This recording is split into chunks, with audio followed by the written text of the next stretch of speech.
আচ্ছা, এই সমস্ত খাবারের নাম শুনলে কি আমার একার মুখেই পানি চলে আসে নাকি আপনাদেরও আসে জানাইয়েন তো। আর আজকে আমি আমার একটা সিক্রেট আপনাদের সঙ্গে শেয়ার করব ইনশাআল্লাহ। হ্যালো এভরিওয়ান, আসসালামু আলাইকুম। কি অবস্থা সবার? সবাই কেমন আছেন? আমি তো আলহামদুলিল্লাহ ভালো। নতুন আরো একটি ভিডিও দেখার জন্য সবাইকে ওয়েলকাম জানাচ্ছি। আমরা বোনেরা মিলে চলে আসছি, সাথে নিয়ে আসছি ছানাপোনাকে। তো এখানকার একটা শুনি আর কি সবার কাছে, চটপটির মোড়, চটপটির মোড়। তো চটপটির মোড়টা যে আসলে কি আছে সেটা দেখার জন্যই চলে আসলাম। দোকানটা খুবই ছোট, তবে ওনার খাবারের জনপ্রিয়তা এতই বেশি যে ভিতরে তো সিট নাই, বাহিরেও লোকজন বসে আছে খাওয়ার জন্য। এখানে কিছুক্ষণ অপেক্ষা করার পরে দেখি এখানের তো অবস্থা খুবই খারাপ। তো আমরা চলে আসলাম পাশেই একটা নার্সারিতে একটু দেখার জন্য যে এখানে আসলে গাছপালা কি কি পাওয়া যায়। তো আমরা বোনেরা ছানাপোনা নিয়ে সব ভিতরে ঢুকে পড়লাম দেখার জন্য। দেখার পরে দেখি এখানে শীতে তেমন একটা ফুলের কালেকশন নাই, আর ওনারা বাচ্চা দেখে বলল এখানে ঢোকা যাবে না, বাচ্চাদের নিয়ে এর ভিতরে আসা যাবে না। ভাইরে ভাই, নার্সারিতেও এমন নিয়ম কোনোদিন দেখি নাই যে বাচ্চাদের নিয়ে নার্সারিতে আসা যাবে না। কি আর করার, ভিতরে তো আর তেমন একটা ভিডিও করি না, আর গাছ কেনার মন মানসিকতাও নষ্ট হয়ে গেছে। তো এই পাশ থেকে আমি আবার বাচ্চাদের নিয়ে বের হয়ে গেলাম। নার্সারি থেকে বের হওয়ার আগে একটা কাণ্ড ঘটিয়েছি, তো সেটাও আজকের ভিডিওতে শেয়ার করব ইনশাআল্লাহ। ওখান থেকে বের হয়ে আরো কিছুক্ষণ দাঁড়িয়ে থেকে একটা সিট, মানে অনেকটা জোড়াজোড়ি লাইনে দাঁড়িয়ে, সিরিয়ালে দাঁড়িয়ে তারপর একটা সিট অনেকটা কষ্ট করে আমরা বুক করেছি।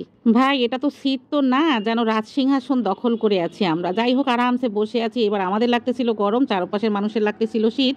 ফ্যান ছাড়তে বলতেছি, তাদের নাকি শীত লাগে তাই তারা ফ্যান ছাড়তে দেয় নাই। তো আমরা খুবই ধৈর্য সহকারে এখানে ছানাপোনা নিয়ে বসেছিলাম খাওয়ার জন্য। এইখানের খাবার পেতে এতটাই সময় লাগছে, আমার তো মনে হয় এর থেকে কোনো বড় বড় রেস্টুরেন্টে গেলেও এতটা ধৈর্য ধরে খাওয়ার জন্য অপেক্ষা করা লাগে না। যাই হোক, অনেকক্ষণ পর আমাদের খাওয়ার চলে আসছে। আসলে আমাদের এলাকায় নাকি ওনার চটপটি ফুচকা খুবই বিখ্যাত। এখানে মানুষ আসলে অনেকটা ধৈর্য সহকারে সময় নিয়ে তারপরেই খেতে হয়। যাই হোক, অবশেষে আমাদের চটপটি চলে আসছে। তো তারা সবাই চটপটি খাবে, সেই জন্যই চটপটি নিয়ে আসা হয়েছে। আর আমি হলো চটপটির পাশাপাশি 2টা ফুচকা অর্ডার দিয়ে দিয়েছি। সত্যি বলতে এখানকার এই এক প্লেট চটপটি হলো 60 টাকা ছিল, কিন্তু দামের তুলনায় ওনাদের চটপটি মাশাআল্লাহ ভালোই ছিল। একটু ঝাল ঝাল ছিল, আর ঝালটা আমাদের পছন্দ মতোই আমরা নিয়ে নিয়েছি। মানে টেবিলে এইটে ঝাল ভরাই ছিল, মরিচের গুঁড়া, লাল মরিচের গুঁড়া আর কি।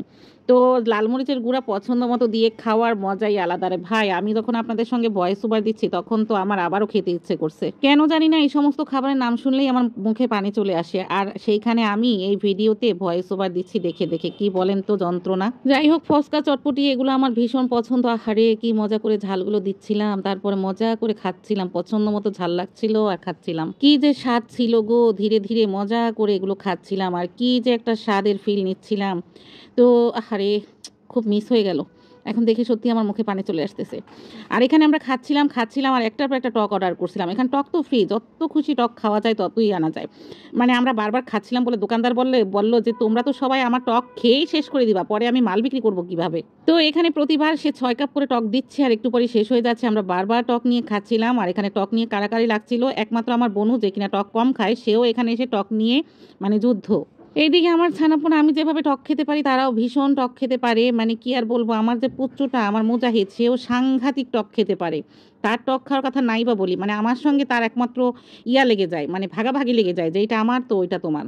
তো যাই হোক, এদিকে ফুচকাও চলে আসছে, আর ফুচকা দেখে আমার আর তর্স হইতেছে না। আমি হলো চটপটি খাচ্ছি, ফাঁকে ফাঁকে ফুচকাও খাচ্ছি। আর এদিকে আমি দেখাচ্ছি আমরা বোরকা পরে এসে যে কোনো বাহিরে আমরা কিভাবে খাই সেটাও আপনাদের সঙ্গে একটু শেয়ার করে দিলাম। তো এই যে বনু আরামসে খাচ্ছিল, আমরা এখানে বেশ অনেকটা সময় কাটিয়েছি আর আরামসে খাচ্ছি। আর দেখেন তো এই যে চটপটি রয়েছে, আমি ফাঁকে ফাঁকে হলো ফুচকা খাচ্ছিলাম। তো আমার ছেলে ঝাল খেয়ে অজ্ঞান হয়ে যাচ্ছে, পাল্লা দিয়ে আমাদের সঙ্গে ঝাল খাইছে। আর এবার ঝাল খাওয়ার পরে তার অবস্থা, আমি ফুচকার ভিতরেও আমি আমার পছন্দ মতো ঝাল মানে টক দিয়ে নিচ্ছি। এই যে দেখতে পাচ্ছেন, ঝাল টক দিয়ে কি যে আরামসে খাইছি রে ভাই। এখন তো ভয়েস দিতে গিয়ে আমার যে কি কষ্ট হচ্ছে কি বলবো। যাই হোক, অনেক মজা ছিল সেই ফুচকা আর হলো চটপটির দিনটি। তারপরে বাসায় চলে আসছি, আসার আগে আমার মুরগি পাখির খাবার নিয়ে আসছি, তাদের জন্য ফিল্টার এগুলো মানে টুকটাক অনেক কিছু নিয়ে আসছি। তার আগে দেখেন নার্সারি থেকে আসার পথে আমি কি কাণ্ড করছি। এই যে ব্যাম্বো ট্রিগুলো, এগুলো হলো আমি চুরি করে ভেঙে ভেঙে নিয়ে আসছি। কেন বলুন তো? কারণ সে বলছে বাচ্চা নিয়ে নার্সারিতে ঢোকা যাবে না। কেন রে ভাই, বাচ্চাগুলো কি করবো? বাচ্চাগুলো কি ফেলে দিয়ে আসবো? হ্যাঁ, তোমাদের কি বাচ্চা নাই? বাচ্চাদের দেখলেই বলো বাচ্চাদের নিয়ে আসা যাবে না, এটা কোনো কথা? হ্যাঁ।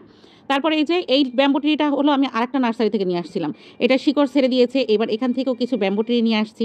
যাই হোক, ব্যাম্বো ট্রি, লাকি মানে ব্যাম্বো ট্রি, তারপর হলো মানি প্লান্ট, এই গাছগুলো অনেক ভালো লাগে। তো এই ছিল আজকে শেয়ারিং। আজকের মতো বিদায় নিচ্ছি, আল্লাহ হাফেজ।